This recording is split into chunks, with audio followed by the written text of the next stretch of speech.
ये है गोदान का तीसरा भाग।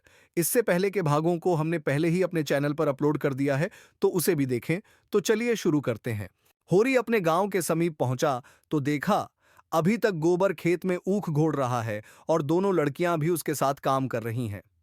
लू चल रही थी, बगुले उठ रहे थे, भूतल धधक रहा था, जैसे प्रकृति ने वायु में आग घोल दी हो। यह सब अभी तक खेत में क्यों है? क्या काम के पीछे सब जान देने पर तुले हुए हैं? वह खेत की ओर चला और दूर ही से चिल्लाकर बोला, आता क्यों नहीं गोबर? क्या काम ही करता रहेगा? दोपहर ढल गई। कुछ समझता है कि नहीं? उसे देखते ही तीनों ने कुदालें उठा लीं और उसके साथ हो लिए। गोबर सांवला, लंबा, इकहरा युवक था, जिसे इस काम में रुचि न मालूम होती थी। प्रसन्नता की जगह मुख पर असंतोष और विद्रोह था। वह इसलिए काम में लगा हुआ था कि वह दिखाना चाहता था उसे खाने पीने की कोई फिक्र नहीं है। बड़ी लड़की सोना लज्जाशील कुमारी थी, सांवली, सुडौल, प्रसन्न और चपल। गाढ़े की लाल साड़ी, जिसे वह घुटनों से मोड़कर कमर में बांधे हुए थी, उसके हल्के शरीर पर कुछ लदी हुई सी थी और उसे प्रौढ़ता की गरिमा दे रही थी। छोटी रूपा 5-6 साल की छोकरी थी, मैली, सिर पर बालों का एक घोंसला सा बना हुआ, एक लंगोटी कमर में बांधे, बहुत ही ढीठ और रोनी। रूपा ने होरी की टांगों में लिपट कर कहा, काका, देखो, मैंने एक ढेला भी नहीं छोड़ा।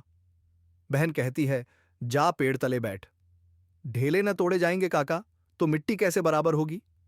होरी ने उसे गोद में उठा प्यार करते हुए कहा, तूने बहुत अच्छा किया बेटी, चल घर चलें। कुछ देर अपने विद्रोह को दबाए रहने के बाद गोबर बोला, यह तुम रोज रोज मालिकों की खुशामद करने क्यों जाते हो? बाकी न चुकें तो प्यादा आकर गालियां सुनाता है, बेगार देनी ही पड़ती है। नजर नजर आना सब तो हमसे भराया जाता है, फिर किसी की क्यों सलामी करो? इस समय यही भाव होरी के मन में भी आ रहे थे, लेकिन लड़के के इस विद्रोह भाव को दबाना जरूरी था। बोला, सलामी करने न जाऊं तो रहें कहां? भगवान ने जब गुलाम बना दिया है तो अपना क्या बस है? यह इसी सलामी की बरकत है कि द्वार पर मुड़ैया डाल ली और किसी ने कुछ नहीं कहा। घरे ने द्वार पर खूंटा गाड़ा था, जिससे कारिंदों ने 2 रुपए दांड ले लिए थे। तलैया से कितनी मिट्टी हमने खोदी, कारिंदा ने कुछ नहीं कहा। दूसरा खोदे तो नजर देनी पड़े। अपने मतलब के लिए सलामी करने जाता हूं, पांव में सनीचर नहीं है और न सलामी करने में कोई बड़ा सुख मिलता है। घंटों खड़े रहो, तब जाकर मालिक को खबर होती है। कभी बाहर निकलते हैं, कभी कहला देते हैं कि फुर्सत नहीं है। गोबर ने कटाक्ष किया, बड़े आदमियों की हां में हां मिलाने में कुछ न कुछ आनंद तो मिलता ही है, नहीं लोग मेंबरी के लिए क्यों खड़े हों? जब सिर पर पड़ेगी तब मालूम होगा बेटा। अभी जो चाहो कह लो। पहले मैं भी यही सब बातें सोचा करता था, पर अब मालूम हुआ कि हमारी गर्दन दूसरों के पैरों के नीचे दबी हुई है, अकड़ कर निभा नहीं हो सकता। पिता पर अपना क्रोध उतार कर गोबर कुछ शांत हो गया और चुपचाप चलने लगा। सोना ने देखा रूपा बाप की गोद में चढ़ी बैठी है तो ईर्ष्या हुई। उसे डांट कर बोली, अब गोद से उतर कर पांव पांव क्यों नहीं चलती? क्या पांव टूट गए हैं? रूपा ने बाप की गर्दन में हाथ डालकर कढ़ाई से कहा, न उतरेंगे जाओ। काका, बहन हमको रोज चढ़ाती है कि तू रूपा है, मैं सोना हूं, मेरा नाम कुछ और रख दो। होरी ने सोना को बनावटी रोष से देखकर कहा, तू इसे क्यों चढ़ाती है सोननिया? सोना तो देखने को है, निभा तो रूपा से होता है। रूपा ना हो तो रुपए कहां से बने बता? सोना ने अपने पक्ष का समर्थन किया। सोना न हो तो मोहर कैसे बने? नथुनियां कहां से आईं? कंठा कैसे बने? गोबर भी इस विनोदमय विवाद में शरीक हो गया। रूपा से बोला, तू कह दे कि सोना तो सूखी पत्ती की तरह पीला होता है, रूपा तो उजला होता है जैसे सूरज। सोना बोली, शादी ब्याह में पीली साड़ी पहनी जाती है, उजली साड़ी कोई नहीं पहनता। रूपा इस दलील से परास्त हो गई। गोबर और होरी की कोई दलील इसके सामने न ठहर सकी। उसने क्षुब्ध आंखों से होरी को देखा। होरी को एक नई युक्ति समझ गई। बोला, सोना बड़े आदमियों के लिए है, हम गरीबों के लिए तो रूपा ही है। जैसे जौ को राजा कहते हैं, गेहूं को चमार, इसलिए न कि गेहूं बड़े आदमी खाते हैं, जौ हम लोग खाते हैं। सोना के पास इस सबल युक्ति का कोई जवाब न था। परास्त होकर बोली, तुम सब जन एक ओर हो गए, नहीं रुपया को रुलाकर छोड़ती। रूपा ने उंगली मटकाकर कहा, ए राम सोना चमार, ए राम सोना चमार।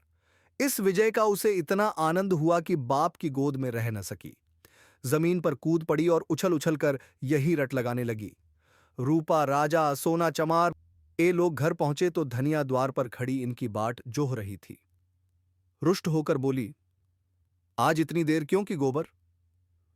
काम के पीछे कोई प्राण थोड़े ही दे देता है। फिर पति से गमद होकर कहा, तुम भी वहां से कमाई करके लौटे तो खेत में पहुंच गए। खेत कहीं भागा जाता था? द्वार पर कुआं था। होरी और गोबर ने एक एक कलसा पानी सिर पर ऊंडेला, रूपा को नहलाया और भोजन करने गए। जौ की रोटियां थीं, पर गेहूं जैसी सफेद और चिकनी। अरहर की दाल थी, जिसमें कच्चे आम पड़े हुए थे। रूपा बाप की थाली में खाने बैठी। सोना ने उसे ईर्ष्याद भरी आंखों से देखा, मानो कह रही थी, वाह रे दुलार।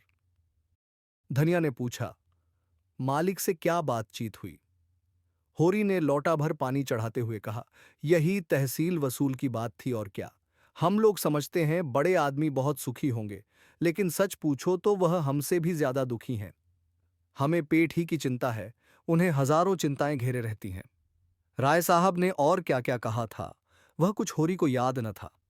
उस सारे कथन का खुलासा मात्र उसके स्मरण में चिपका हुआ रह गया था। गोबर ने व्यंग्य किया, तो फिर अपना इलाका हमें क्यों नहीं दे देते? हम अपने खेत, बैल, हल, कुदाल सब उन्हें देने को तैयार हैं। करेंगे बदला। यह सब धूर्तता है, निरा मोटमर्दी। जिसे दुहक होता है वह दर्जनों मोटरें नहीं रखता, महलों में नहीं रहता, हलवा पूरी नहीं खाता और न नाच रंग में लिप्त रहता है। मजे से राज का सुख भोग रहे हैं, उस पर दुखी हैं। होरी ने झुंझलाकर कहा, अब तुमसे बहस कौन करे भाई?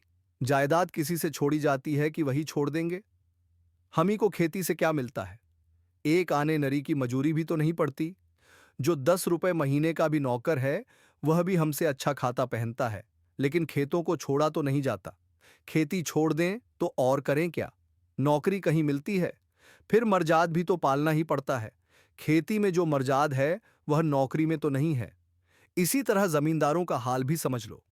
उनकी जान को भी तो सैकड़ों रोग लगे हुए हैं। हाकिमों को रसद पहुंचाओ, उनकी सलामी करो, अमलों को खुश करो। तारीख पर मालगुजारी न चुका दें तो हवालात हो जाए, कुड़की आ जाए। हमें तो कोई हवालात नहीं ले जाता। 2-4 गालियां घुड़कियां ही तो मिलकर रह जाती हैं। गोबर ने प्रतिवाद किया, यह सब कहने की बातें हैं। हम लोग दाने दाने को मुहताज हैं, देह पर साबित कपड़े नहीं हैं, चोटी का पसीना एड़ी तक आता है, तब भी गुजर नहीं होता। उन्हें क्या, मजे से गद्दी मसनद लगाए बैठे हैं, सैकड़ों नौकर चाकर हैं, हजारों आदमियों पर हुकूमत है। रुपए न जमा होते हों पर सुख तो सभी तरह का भोगते हैं। धन लेकर आदमी और क्या करता है? तुम्हारी समझ में हम और वह बराबर हैं? भगवान ने तो सबको बराबर ही बनाया है। यह बात नहीं है बेटा। छोटे बड़े भगवान के घर से बनकर आते हैं। संपत्ति बड़ी तपस्या से मिलती है। उन्होंने पूर्व जन्म में जैसे कर्म किए हैं, उनका आनंद भोग रहे हैं। हमने कुछ नहीं संचा तो भोगें क्या? यह सब मन को समझाने की बातें हैं। भगवान सबको बराबर बनाते हैं। यहां जिसके हाथ में लाठी है वह गरीबों को कुचलकर बड़ा आदमी बन जाता है। यह तुम्हारा भरम है। मालिक आज भी 4 घंटे रोज भगवान का भजन करते हैं। किसके बल पर यह भजन भाव और दान धर्म होता है? अपने बल पर नहीं, किसानों के बल पर और मजदूरों के बल पर। यह पाप का धन पचे कैसे? इसीलिए दान धन पड़ता है, भगवान का भजन भी इसीलिए होता है। भूखे नंगे रहकर भगवान का भजन करें तो हमें कोई दोनों जून खाने को दे तो हम 8 पहर भगवान का जाप ही करते रहें। एक दिन खे पड़े तो सारी भक्ति भूल जाए। होरी में हार कर कहा, अब तुम्हारे मुंह कौन लगे भाई? तुम तो भगवान की नीता में भी डी गड़ाते हो। तीसरे पहर गोबर कुदाल लेकर चला तो होरी ने कहा, जरा ठहर जाओ बेटा, हम भी चलते हैं। तब तक थोड़ा सा भूसा निकाल कर रख दो, मैंने भोला को देने को कहा है। बेचारा आजकल बहुत तंग है। गोवर ने अवज्ञा भरी आंखों से देखकर कहा, हमारे पास बेचने को भूसा नहीं है। बेचता नहीं हूं भाई, यूं ही दे रहा हूं। वह संकट में है, उसकी मदद तो करनी ही पड़ेगी। हमें तो उन्होंने कभी एक गाय नहीं दे दी। दे तो रहा था पर हमने ली ही नहीं। धनिया मटक कर बोली, गाय नहीं वह दे रहा था, इन्हें गाय दे देगा। आंख में अंजन लगाने को कभी चिल्लू भर दूध तो भेजा नहीं, गाय दे देगा। होरी ने कसम खाई नहीं, जवानी कसम, अपने पछाई गाय दे रहे थे। हाथ तंग है, भूसा चारा नहीं रख सके, अब एक गाय बेचकर भूसा लेना चाहते हैं। मैंने सोचा संकट में पड़े आदमी की गाय क्या लूं, थोड़ा सा भूसा दिए देता हूं, कुछ रुपए हाथ आ जाएंगे तो गाय ले लूंगा, थोड़ा थोड़ा करके चुका दूंगा। 80 रुपए की है, मगर ऐसी कि आदमी देखता रहे। गोबर ने आड़े हाथों लिया, तुम्हारा यही धर्मात्मापन तो तुम्हारी दुर्गत कर रहा है। साफ साफ तो बात है। 80 रुपए की गाय है, हमसे 20 रुपए का भूसा ले लें और गाय हमें दे दें। 60 रुपए रह जाएंगे, वह हम धीरे धीरे दे देंगे। होरी रहस्यमय ढंग से मुस्कुराया। मैंने ऐसी चाल सोची है कि गाय सेंत मेंत में हाथ आ जाए।